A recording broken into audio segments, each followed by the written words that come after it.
The moment did not begin with raised voices or a public announcement. It began behind a closed palace door, when Queen Camilla placed a written demand before Prince William and insisted that Princess Charlotte be kept away from the royal trust. William read every line, set the document down, and refused. Minutes later, he took his daughter by the hand and personally escorted her toward the chamber Camilla had tried to keep beyond her reach. Before we go deeper into what this really means for the royal family, make sure to subscribe so you don't miss a single update. William felt anger rise through him, but he would not let Charlotte see it. He folded the letter once, placed it beside the sealed folder waiting on the table, and told his daughter in a quiet voice that she had done nothing wrong. The Royal Trust, a protected family institution holding private inheritances, ceremonial duties, historical records, and provisions for future generations, was never meant to become a weapon in a personal struggle. Yet Camilla's demand tried to make it that. Charlotte watched her father carefully as they left the room. She heard the silence between his words, and before they reached the corridor, she asked the question he had feared. Did someone not want her there? William slowed, looked at her, and forced himself to answer without exposing the cruelty of what had happened. He said only that some people became afraid when the future arrived sooner than they expected. The child nodded, but the sadness in her face told him the damage had already begun. Camilla's letter had gone further than a simple request for delay. She had demanded that Charlotte's scheduled introduction be postponed, and that no access be granted without the Queen's personal approval. Hidden inside that wording was a claim. The Queen Consort wanted supervisory power over younger royal beneficiaries, including the right to block access to family provisions. William understood the danger. If he accepted that demand once, Camilla could use that authority again. But William had not entered the confrontation unprepared. Inside the sealed folder was an authorization signed by Charles, confirming that Charlotte's introduction could not be blocked by any royal spouse or household representative. The king had made the boundary unmistakable, and the future king intended to enforce it. Then an aide stepped close, as William and Charlotte approached the trust doors. His voice dropped.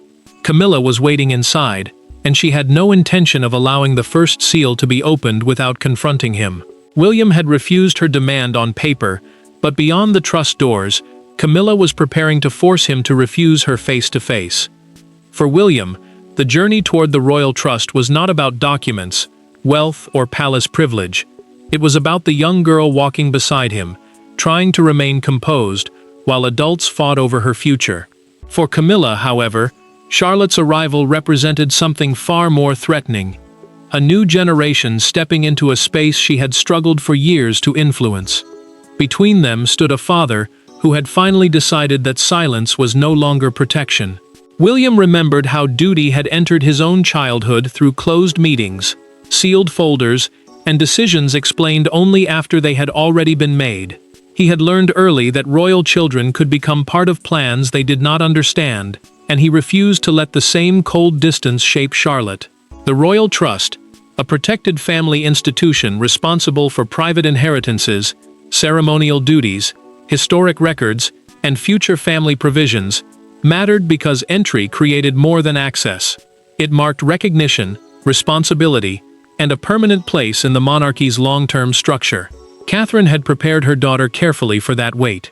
Before they left their private rooms, she straightened Charlotte's collar and reminded her that inheritance was not ownership, it was service. The Princess of Wales tried to sound calm, but her fingers paused for a moment, revealing how deeply she feared that the child was being drawn into a struggle created by adults chasing control. Charlotte noticed. She touched her mother's hand and promised she would be brave, though Catherine knew bravery should never have been required for something already rightfully hers. Camilla waited inside the trust antechamber, pressing her fingers against the arm of a chair as the silence grew heavier. The Queen Consort was not simply afraid of losing influence. She feared formal exclusion from the monarchy's future, and she understood that once the young princess was recognized inside the institution, that position could not later be reduced, delayed, or quietly reassigned. William had also uncovered something she had not expected him to find. Charlotte's name appeared in a protected succession provision linked to Diana's family legacy and to planning completed under Queen Elizabeth. The arrangement showed that his mother's connection to the next generation had been preserved deliberately, while the late monarch had ensured that Charlotte's role would not depend on anyone's personal approval. That discovery turned William's concern into resolve. As they reached the chamber, Princess Anne stepped forward, already aware of what waited beyond the doors. William asked Charlotte to remain beside her, because the first conversation had to happen without the child hearing the full bitterness behind Camilla's demand. Anne placed a steady hand near the girl's shoulder, while William faced the entrance and prepared to confront the woman waiting inside. Charlotte was protected from the confrontation outside, but the conflict had begun months earlier, during one ceremony that changed William's trust in Camilla forever. The battle over Charlotte did not begin on the morning William rejected Camilla's demand. Its true beginning came 3 months earlier, inside St. George's Hall, during a private founders' ceremony attended by the senior family. What should have been a quiet rehearsal became the moment William realized his daughter's future was being negotiated without him. One handwritten instruction in the ceremonial ledger turned suspicion into certainty, and family tension into open resistance. William had entered the hall expecting routine preparation, not betrayal. The founders' ceremony was a private royal process used to decide which younger family members would begin learning about trusts, charities, heirlooms, and the long-term duties attached to their positions.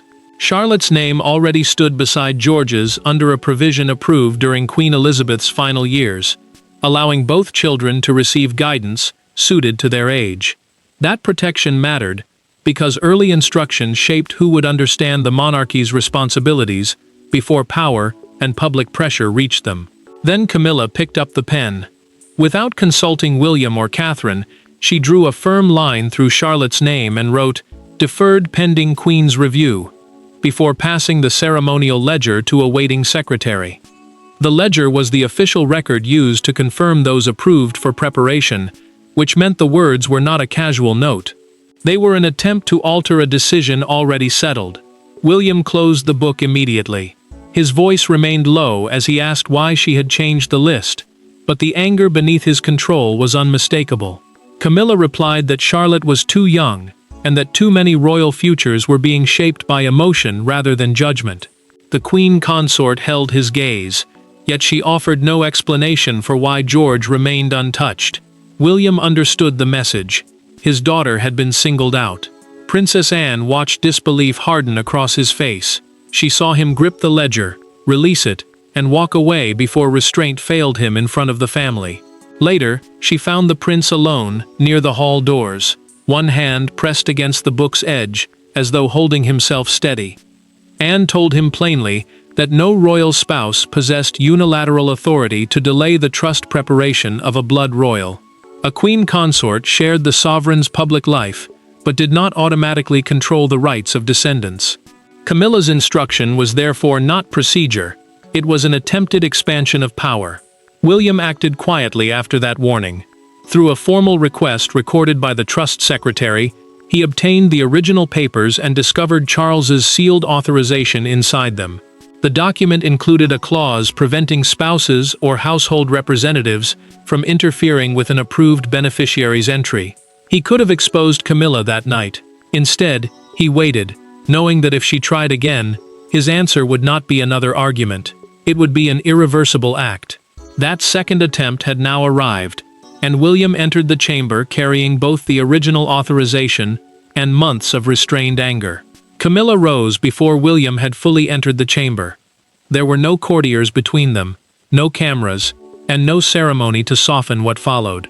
She pointed toward the sealed inner doors and demanded that Charlotte's entry be halted until Charles reviewed the matter personally. William did not raise his voice. He simply placed the king's signed authorization on the table and told her, with devastating calm, that she would not decide his daughter's future. The silence hardened between them. A dark wooden table separated the queen consort from the prince, and the sealed authorization rested at its center like a boundary neither could ignore. The trust antechamber was the waiting room outside the protected family institution, a place where access was confirmed before anyone entered the inner records and inheritance chambers. Outside those doors, Princess Anne remained beside Charlotte, deliberately keeping the child away from the argument over her rights, her future, and her place within the family. Camilla accused William of turning a private administrative concern into a personal attack. She said she was trying to protect the institution from sentimental decisions and warned that royal duty could not be shaped by emotion alone. The future king listened without interrupting, but his restraint carried more force than anger. He reminded her that she had crossed out Charlotte's name without consulting him or Catherine. That was not protection. It was control. Reducing a child's future behind her parents' backs was not careful judgment. It was an attempt to seize authority that had never belonged to her. Then Camilla reached for the authorization. William placed his hand over it first. The gesture was small, but it stopped her completely. He told her that Charles had signed the document after learning about the altered ledger and had privately ordered, through a recorded family directive, that Charlotte's access proceed without further delay.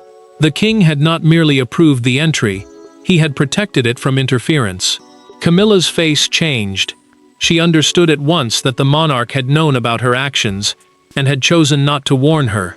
Worse, William had been given final authority over the entry, leaving her demand powerless before it was even written. She asked, more quietly now, who truly controlled the trust. William did not answer at once. He opened a second folder and turned the first page toward her. The governance structure, meaning the official list of people legally responsible for directing the trust, carried one name she had not expected to see in such a powerful position. Camilla had expected to challenge a father, but the second document showed that William was acting with powers far greater than she had imagined. The second folder changed the balance of the room. It showed that the royal trust was not governed by rank alone, nor could it be controlled through the title of queen. Its authority belonged to a protected council, and Charles had recently transferred its active family oversight to William and Princess Anne. Camilla stared at the names in silence. Her demand had not merely been rejected, it had been directed at the two people now empowered to overrule her completely. William kept the folder open between them. The governance document, meaning the official record that defined who could make decisions for the trust, named him as family protector of the younger beneficiaries. Anne was listed as guardian of procedure, precedent, and historical integrity. Together, they controlled the process Camilla had tried to stop. Charles still held sovereign oversight, which meant the king remained the final constitutional authority, but he had stepped away from routine trust decisions, so no one inside his household could influence access through private pressure. Camilla looked toward the door when William called for Anne. The Princess Royal entered moments later and noticed the trembling in the Queen Consort's hand. She did not smile. She did not use the moment to humiliate her. Instead, she walked to the table, read the page once, and explained the limits in a calm voice that made the truth even harder to escape. Camilla asked whether Anne had helped remove her authority. The question carried anger, but beneath it was fear. Anne answered with measured sorrow. There had been no authority to remove, she said. There had only been influence, and influence had been mistaken for power. Then Anne turned the page toward her and tapped one clause with her finger. It barred royal spouses from delaying the approved rights of direct descendants. Camilla read the line twice. Slowly, she reached for her unsigned demand and pulled it back from the center of the table. William opened the council record next. The document showed that Charlotte's introduction had been approved unanimously by Charles, Catherine, William, and Anne. No one had been excluded. No one had acted secretly. The Queen Consort had stood alone against a decision already supported by the family members responsible for the child's future. Anne then produced a private note recorded in the king's own file. Charles had written that the next generation must never believe affection, marriage, or household rivalry could determine its place in the monarchy. Camilla lowered her eyes. The words were not merely policy. They were a judgment on what she had tried to do. A trust secretary appeared at the doorway and announced that Charlotte was ready outside. Protocol now required the person who challenged her entry to remain present and witness the approved ceremony. Camilla could no longer prevent Charlotte from crossing the threshold. She would now have to stand aside and watch it happen. Charlotte entered without triumph. She walked between William and Anne, her expression serious, while Camilla stood several steps away from the inner doorway. No one announced a victory. No one needed to. When William presented the authorization and the trust secretary turned the ceremonial key, the sound carried through the chamber like a verdict. Camilla watched the young princess pass her, and for the first time understood that the monarchy's future could move forward without her permission. Charlotte listened carefully as the secretary explained what her introduction truly meant. No wealth was being handed to her, and no immediate power was being placed in her hands. The royal trust was a protected family institution that preserved inheritances, records, responsibilities, and future duties across generations. Entering it meant learning how those responsibilities worked before she was old enough to carry them publicly. William watched his daughter absorb every word, while Anne remained close enough to protect the process without controlling the moment. Camilla stood apart as Charlotte briefly looked toward her. The queen consort tried to hold the child's gaze, but the weight of everything that had happened forced her eyes toward the closed windows. William noticed. He felt no satisfaction in her humiliation. Relief moved through him, but it was mixed with sadness that defending his daughter had required a battle inside the family. The future king had won the decision, yet the victory felt painfully small beside the damage already done. The secretary placed the entry register before Charlotte.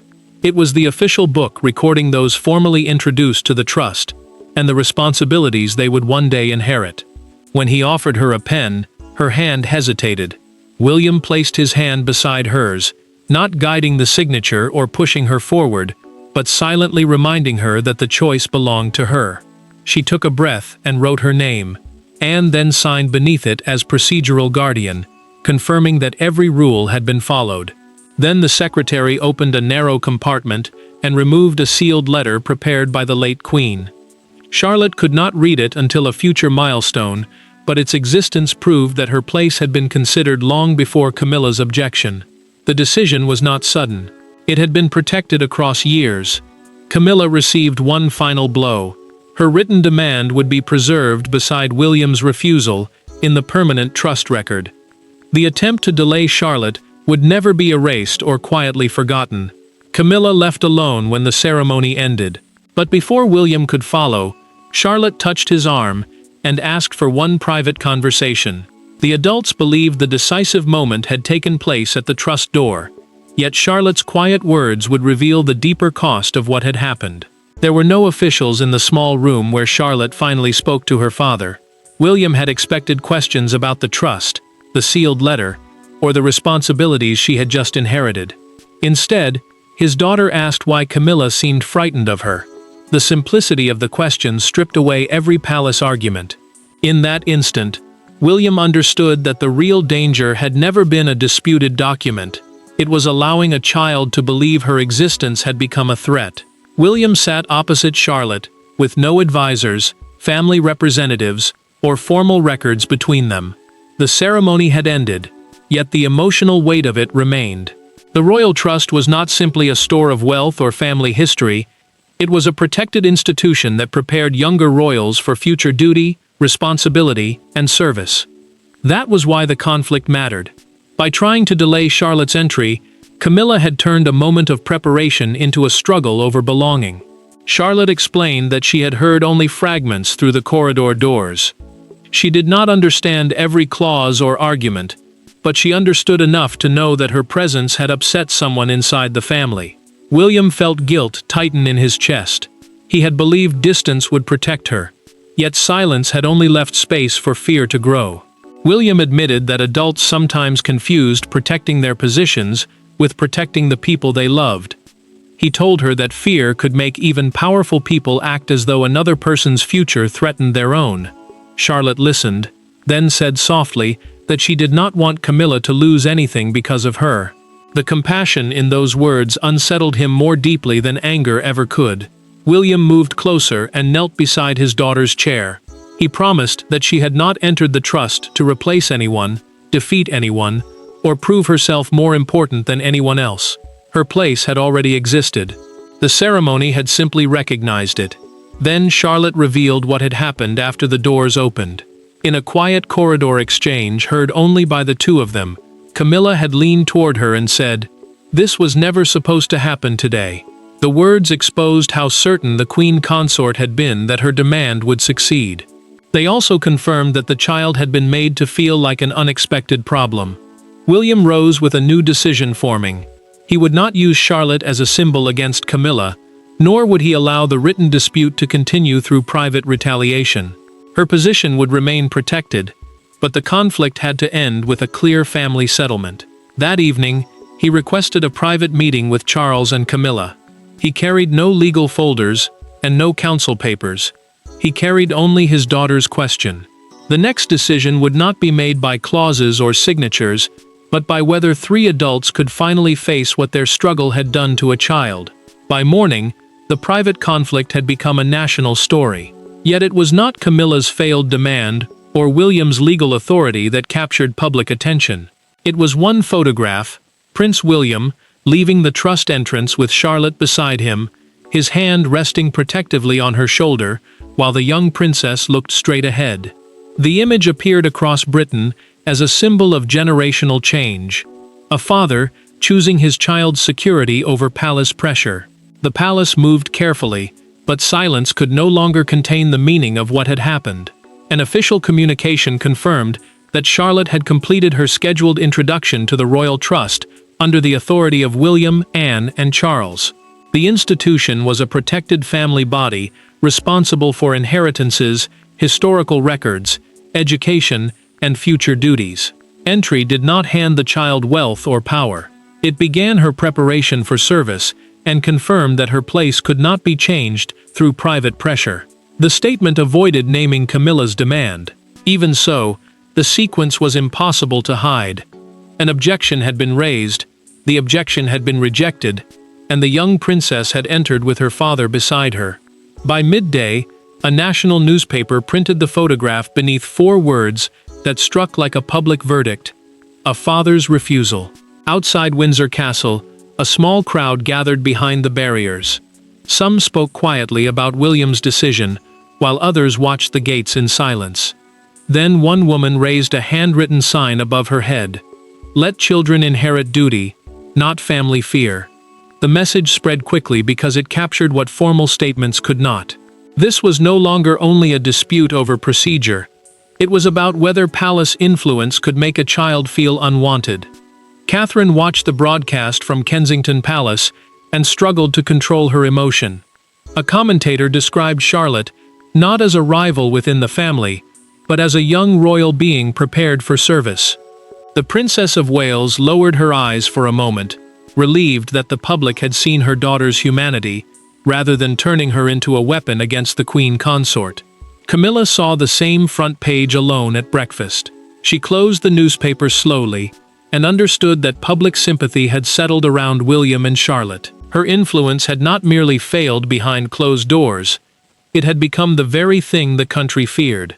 Charles then authorized a final palace statement, confirming that no royal spouse could obstruct an approved descendant's access to family trusts or educational provisions. Before its release, however, the king summoned William and Camilla for one final conversation. He wanted a decision neither could weaken, reinterpret, or quietly reverse. The country had already delivered its emotional judgment, but inside the palace, Charles still had to deliver the family's final verdict. Charles did not begin the final meeting as a king defending authority. He began as a father confronting the damage created by silence.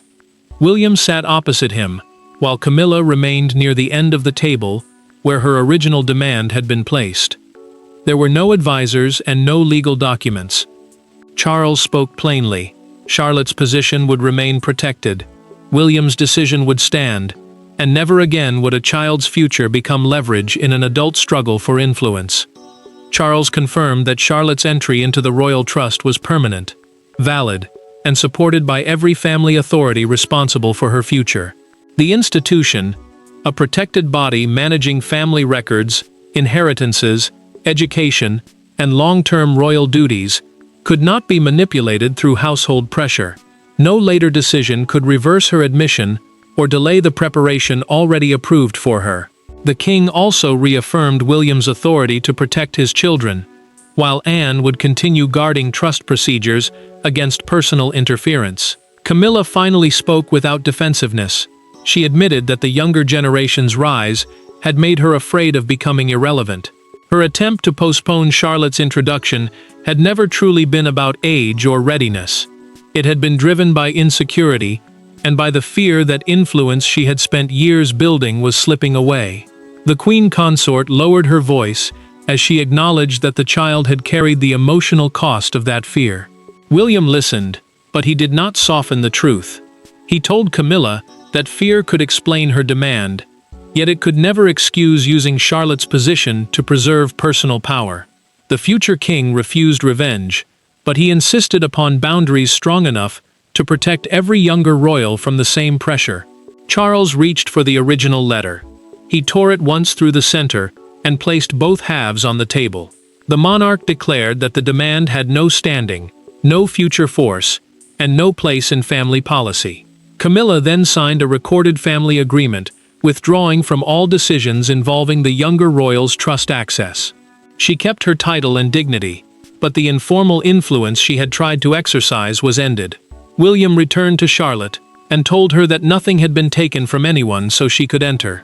Her place had simply been recognized, protected, and removed from adult rivalry. She finally understood that duty was not something she had to earn through fear. The monarchy changed in that moment.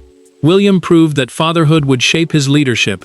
Charlotte learned that responsibility could begin with security, and Camilla accepted that influence could never outrank a child's rightful place. When William escorted Princess Charlotte into the royal trust, he did more than refuse Camilla's demand.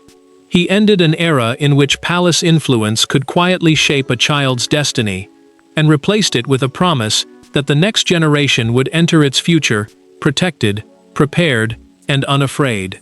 Thanks for watching. Please don't forget to like and subscribe, and we will see you in next one.